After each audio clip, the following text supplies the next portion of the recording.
Hey folks, this is Jake here at Canadian Cutting Edge. Thanks for watching my video. Today we're taking a look at another neck knife. This one is from Real Steel Knives. This is the Marlin, designed by Ostap. What we have is a knife that reminds me very much of a scalpel, a medical surgical kind of knife, except for you've got some paracord on here and a kydex sheath, and you wear it around your neck. So there are definitely some differences. If you're interested in a budget neck knife that's very thin, doesn't print much when it's under your shirt,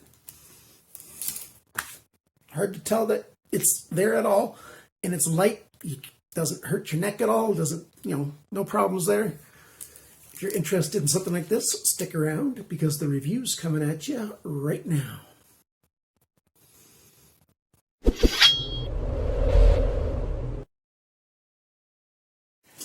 One of the first things that you're going to ask me is, what kind of steel is this thing, Jake? Well, it's 8CR14 MOV, which is a good budget steel. If you ask me, it's a very good budget steel. How much does this thing cost? Well, most places are charging $26.80 US. So anywhere around the United States, that's probably the price you're going to see this for. One little note, you can get the Marlin along with a survival kit that Real Steel Knives has put together.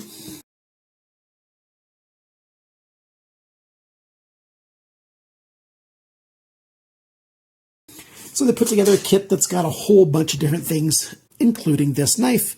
And I'll give you links for that, but I'm not reviewing that, so that's all I'm going to say about it.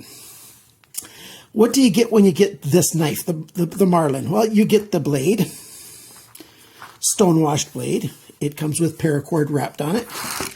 You get this little kydex sheath and this chain. So the kydex sheath is made quite small. They've kept it quite light. They've got a more weighty chain than a lot of neck knives has. So this thing's between 35 pounds and 50 pounds break test. So, it takes a bit of pressure to take this apart and break it by pulling on it, but it can break. I don't like the feeling of these kind of ball chains on my neck, so I like to wear a paracord with a breakaway attachment to it. But that's just what I do. The sheath itself has got 3 holes in it. There is a way to attach onto a belt loop, like a tech lock type thing, but you're probably just going to attach it on the bottom too, because these 2 screw holes, or potential screw holes, are a little bit further apart than most will hold, but it all depends on what kind of attachment thing that you get. This can also be used as a boot knife because of how thin it is, especially if you remove the paracord here. It keeps everything very, very thin indeed. The sheath is light. It's built well. It is my one main con for the whole system is the sheath. And I don't know if you can see it right there. Let me zoom in on it right here beside my finger. So right there, you can see that I've cut it away a little bit. And that's because when I put the sheath in a few times, the cutting edge, the space here is small because it's this thick, this depth right there for that space where the kydex is bent. And then the blade itself cuts into the kydex here sometimes when I go to bring the knife in. And so a few times when I've gone to put the knife in, it's gotten caught on there and I've ended up cutting into the kydex. And then it doesn't hold very well. Well, it just doesn't go in properly. So you do have to be careful with that. But once it's in proper place, there's a tiny bit of movement allowed in there, but it's quite quiet. It's in there snug. It's not going to come out accidentally. It holds it very, very well indeed. And you can see from the shadows when I move this back and forth that, it is bent into the shape of the knife almost exactly. There's a little bit of a drainage hole down here in case you do wear it in the upright position. So they've thought of all the details on it. So the sheath is quite good. I like it. Now, the knife itself has another issue because of what it was doing when it was cutting in. Notice the discoloration right there. And then I'll bring it a little bit closer so you can see that in more detail. You can see those lines on the steel right there, and that's rubbed past the stone wash, and those lines are worn into the blade right there. And it's a little bit shiny there. I've only taken this thing in and out of here probably 30, 35 times. I've been wearing it for several days, and using it off and on, maybe 50 times maximum, and it's already worn like that on there. So that's not a wonderful thing, but it's not a bad thing. It's a budget neck knife, utility type blade thing, so not a big deal. Designer is Ostap. His name's right there, Ostap Design. He likes to put these little divots, just single divots on his knives, right between the blade edge and the handle, especially on his fixed blades. And this is no exception, so it's one tiny jimp on there. You can get a pretty good secure grip on this. It isn't like a big fixed blade, that's got a guard and everything in your hand and everything, but it's a nice small blade. The distal taper begins about halfway down the blade section, and then it starts getting thinner to the point. And we have a very nice tip on this blade. Very good for piercing tasks, detailed work. I like it quite a lot. Very good indeed. The plunge is on an angle here. So when I went to measure the length of the blade, I just measured it from right where my thumbnail is right now, to the tip. And when I measured the handle length, well, then I measured further back. But I did all those measurements manually. We've got a full flat grind. I measure all the knives that I review. Full flat grind on here, one hole back here in the handle, and there's a little hole, well, a good size hole right there as well. I'm not taking this paracord off, even though it's on there quite simply. I've got a terrible time trying to tie paracord, so I like this paracord on here, so I'm going to leave it on here, but I've got a picture of the knife without the paracord, so check this out. So it fits a whole lot better in a boot if you take the paracord off, I think, or, easier to hide in various places. You don't have an awful lot of thickness, but there's a bit there. Let us go over all of the specs and measurements and stuff like that. Okay, the first measurement is, I forgot to write down the sharpness test measurement on this piece of paper. I do have it written down. So how sharp it is from the factory, that's on the screen right now. If I remember correctly, it's actually quite good. The weight of this knife, 41 grams, which is 1.45 ounces. You add in the sheath with the chain, and now it's 66 grams, 2.35 ounces. So not even 2.5 ounces for the entire system. That's not bad at all. Time for the measurements. Remember, this is a full flat grind. The cutting edge is 6.27 centimeters, 2.47 inches, so basically 2.5 inches. The blade length, and so I measured it from the tip to where the plunge starts on the spine, and that is 6.78 centimeters, 2.67 inches. The thickness of the steel, the stock, all the way down the spine at the beginning of the blade here, 3.05 millimeters, which is 0.12 of an inch. That's exactly what Real Steel specs said it should be. The blade depth, that's this measurement right here, and where it's biggest, 1.8 centimeters, 0.71 inches. The thickness of the edge behind the grind, so the sharpening that they did right at the edge there, 0.42 millimeters, which is 0.0165. So for this smaller knife, that's a very good thinness behind the grind. The sharpening angle that they did, 18.9 degrees on this side, 17.0 degrees on this side. So when I go to sharpen this, I think I'll do it 17.5 degrees on each side, and that will even it out quite well. Of course, I'm taking off more on one side than the other, but I think it's a good compromise. And the handle length is 3.6 inches. That's 9.14 centimeters. That's sort of a rough estimate because I wasn't sure exactly where on this plunge line to measure it because it's on a bit of an angle.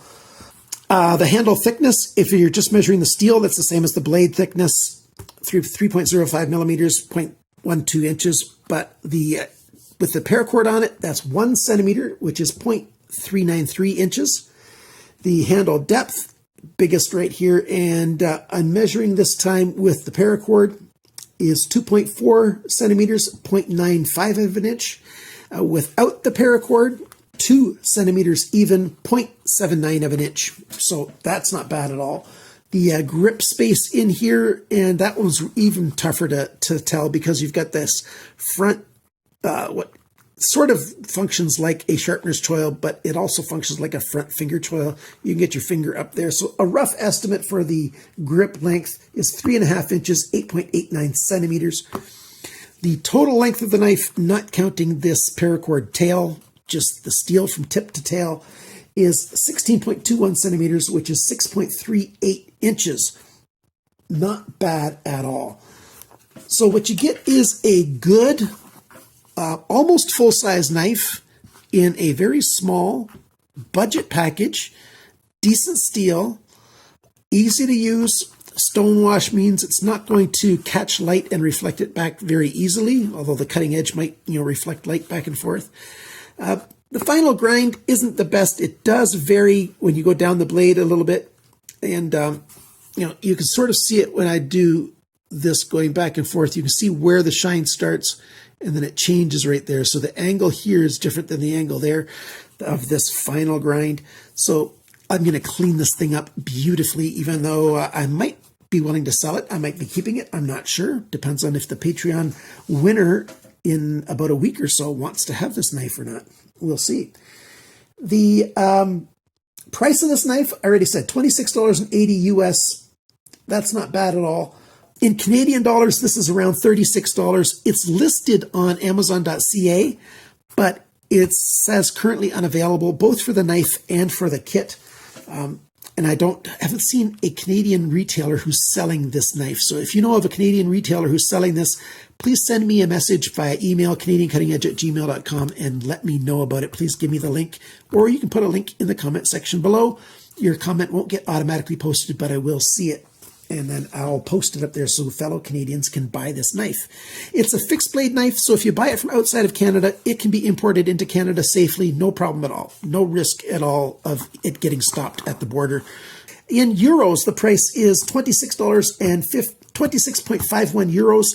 In the kit, it's 41.91 euros.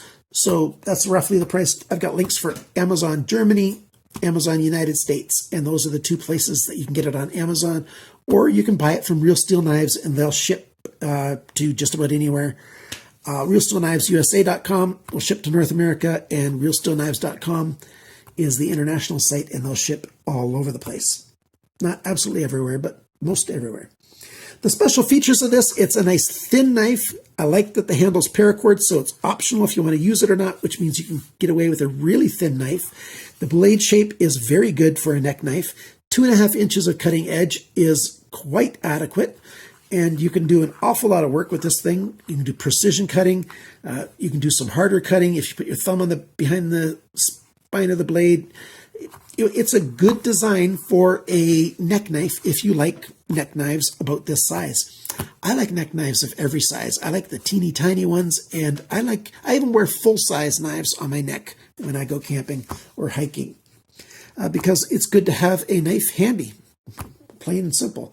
Stonewash finish is awesome. Paracord option is very good. I like that it comes with black, and you get to choose if you want to put on something more colorful or not. The blade finish is good. The stonewash is done quite well. The scratching on here for the paracord, I'd rather have that not happen, but it is what it is, and I say it the way it is. The option to attach a belt loop is a good option, or you can carry it a number of different ways. The cons on this thing, well, like I've already mentioned, the blade tends to bite into the kydex unless you put it in exactly perfectly, but nobody does that. Most of us just, we try to put it in, we grab it and we put it in. There we go. It just grabbed on the kydex. I didn't want it to, but it does. You have to put it in very perfectly if you don't want it to grab that kydex. And once you start cutting a little line in there, it's going to want to go in there more and more and more, and it's only going to get worse. So I hope that they can do something else about this kydex sheath. I don't know what they could do, but hopefully something. And the other con is, since it is such a tight fit like that, and you're sending this size knife into a kydex space that's made for this, it's going to continue to mar that edge and leave marks on there. There's no way to get around that unless they come up with a different sheath option. So thank you for watching my video. If you've got any questions or comments, please leave them down below or email me directly. Thank you to my Patreon supporters. You guys are very good. And remember, people, always cut towards your chum, not your thumb.